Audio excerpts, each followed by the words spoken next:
Perasaan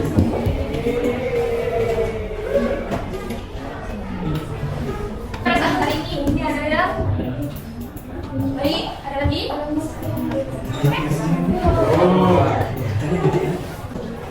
Biasa aja. Yang lain? Senang, gembira. Yuk yang lain? Apa itu? Ada lagi? Ada yang belum? Apa? Belum sarapan? Belum. Kenapa belum? Besok lagi kamu mau berangkat sekolah, sarapan ya? Ya. Ya. Oke, hari ini kita akan mereview kembali pembelajaran yang kemarin. Masih ingat kita mempelajari pengertian fungsi, cara menyatakan fungsi dan jenis fungsi. Selanjutnya akan mempelajari mengenai aljabar fungsi. Ada tujuan pembelajaran yaitu bisa didik mampu menjelaskan fungsi dengan baik. Yang kedua, bisa didik mampu menentukan fungsi dan bukan fungsi yang tepat. Dan yang ketiga yaitu bisa didik mampu menganalisis domain, subdomain dan range dari fungsi dengan benar. Oke, kemarin masih ingat himpunan itu apa? Ayo, kemarin himpunan itu apa? Masih ingat himpunan itu apa? Apa ya himpunan? Himpunan adalah suatu kumpulan dari objek tertentu yang memiliki definisi yang jelas dan dianggap sebagai satu kesatuan. Oke, sebelumnya ada 4 contoh pernyataan. Yang pertama, himpunan perempuan berparas cantik. Yang kedua, himpunan bilangan data. Yang ketiga, himpunan orang yang rajin. Dan yang keempat, himpunan bilangan bulat positif. Mana yang termasuk himpunan dan mana yang tidak termasuk himpunan? Ada yang mau tunjuk tangan? Buat menjawab? Ya, boleh.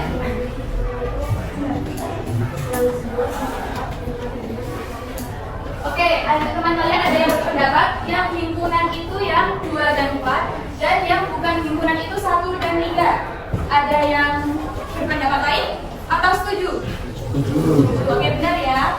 Himpunan itu yang himpunan bilangan bulat positif dan himpunan bilangan data. Oke, sebelumnya mengingat kembali relasi. Berdasarkan uraian tadi menunjukkan adanya hubungan antara anggota suatu himpunan dengan anggota himpunan lain. Konsep tersebut dinamakan relasi. Nah, di sini ada 3. Yang pertama, penyajian yang bermana. Yang kedua, himpunan pasangan berurut. Dan yang ketiga, diagram kartesius. Bisa dilihat pada layar. Yang pertama ini ada diagram mana. Yang kedua, himpunan pasangan berurut. Contohnya ada himpunan A terdiri dari 1, 2, dan 3. Dan B adalah 4 dan 5. Himpunan semua pasangan berurut yaitu 1, 4, 1, 5, 2, 4, 2, 5, 3, 4, 3, 5. Dan yang terakhir mengenai diagram kartesius digambarkan. Ada yang ditanyakan? Ada yang ditanyakan? Belum. Kita lanjut ya. Oke. Sekarang mengenai fungsi itu sendiri. Fungsi adalah pemetaan himpunan A ke himpunan B adalah pengawas tiap unsur A ke tempat satu unsur B. Jadi daerah A ini harus kemana-mana, harus apa syaratnya? Setia, tidak boleh ya. Nah, setiap anggota A mempunyai kawan di B dan kawan setiap A dihitung bilangan B adalah tunggal atau unik. Nah, kemarin ini belum ya. Sekarang kita akan bahas mengenai jenis-jenis fungsi. Ada into, angkatan, dan korespondensi. Yang pertama fungsi into. Apa sih fungsi itu? Into itu? Fungsi itu adalah anggota dari B yang tidak mempunyai pasangan dengan anggota A. Jadi di anggota B ini ada yang kosong. Ini contohnya. Ya, ada yang ditanyakan? Belum. Contohnya. Nah, yang kedua yaitu mengenai fungsi onto. Apa itu? Nah, setiap anggota dari B mempunyai pasangan di anggota A. Jadi B ini tidak kosong. Semua terpenuhi. Yang A ini kemarin disebut apa ya? Domain. Yang B ini? Oke, masih ingat ya? Yang contohnya fungsi onto itu seperti ini. Setiap himpunan B memiliki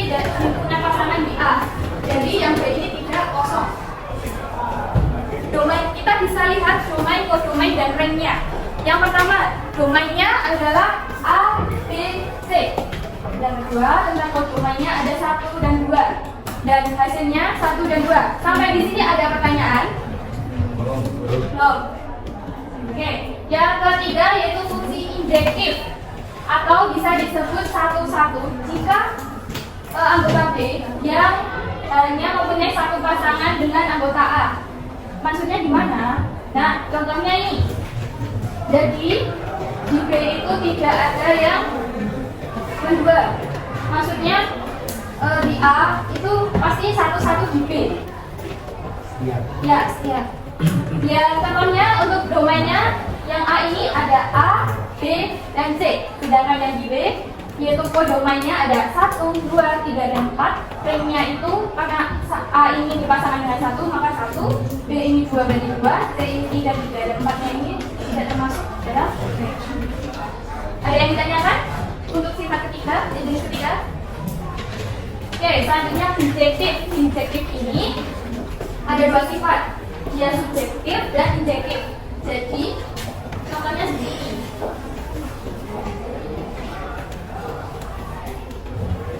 Bisa dibaca fungsi subjektif sekaligus juga hubungan injektif. Jadi kalau dia sifatnya injektif dan subjektif itu dimaksud dengan injektif. Sampai sini ada yang ditanyakan? Oh ya, untuk ini fungsi onto itu subjektif, fungsi 1-1 itu injektif, dan fungsi kondensi itu injektif.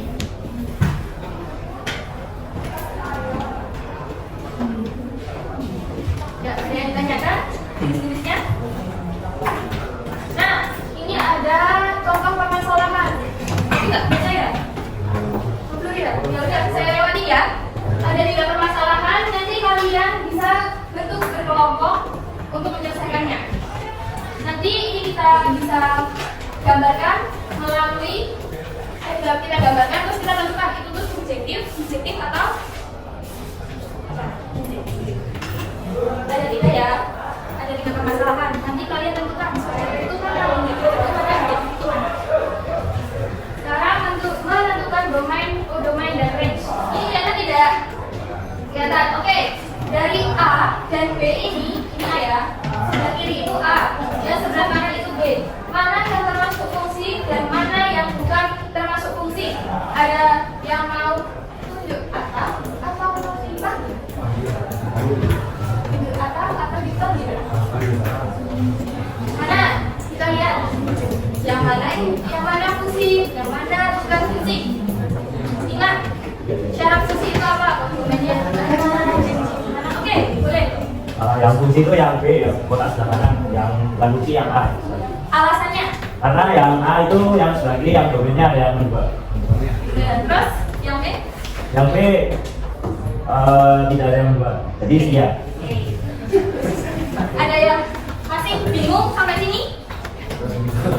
Bingung nggak? Tidak. Kita lanjut. Ada yang ditanyakan? Oke. Nah, ini contohnya. Ada 4 kawan nih mau pergi ke suatu candi yang ada di sekitar Klaten.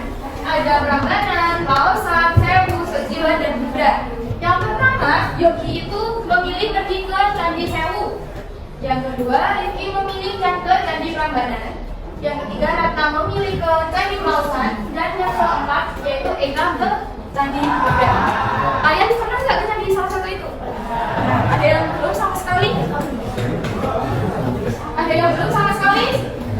Nah, oke, nah untuk domainnya itu, domain itu yang mana? Yang A atau yang B? Yang B nya apa? Nah, hasilnya untuk fungsinya itu Yogi, Sewu, Rifki, Prambanan, Ratna, Pausan, Eka, Buddha. Nah, range-nya ini apa? Range-nya dari ini apa? Tanda. Yang mana? Yang B. Yang B. Apakah itu semua? Ya. Kenapa? Karena ada yang B. Apa? Sejiwa. Sampai sini udah paham? Nah. Ada yang ditanya apa? Ada yang ditanya apa? Oh. Dengan ini. Nanti ada barcode, kalian bisa barcode itu rumus ringkasan untuk kalian. tabel.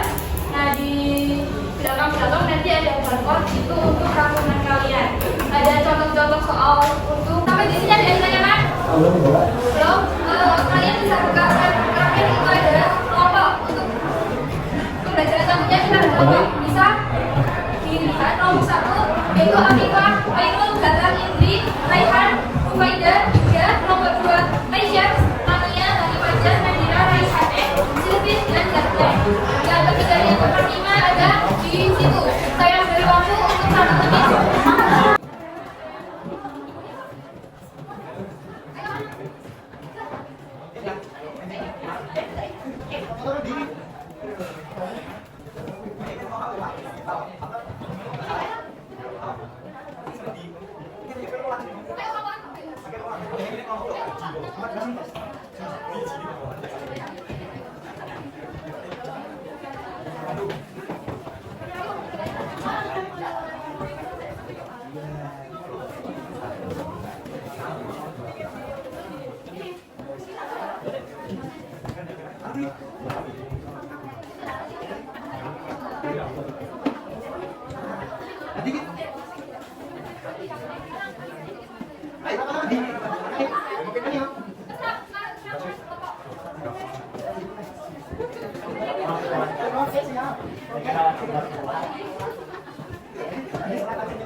yang pertama dibikin nanti ya, nanti fungsinya ya.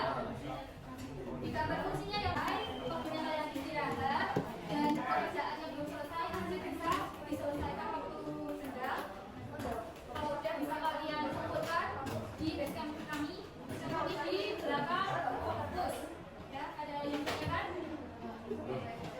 Untuk hari ini saya tetapkan nanti kalian mempelajari tentang komposisi fungsi.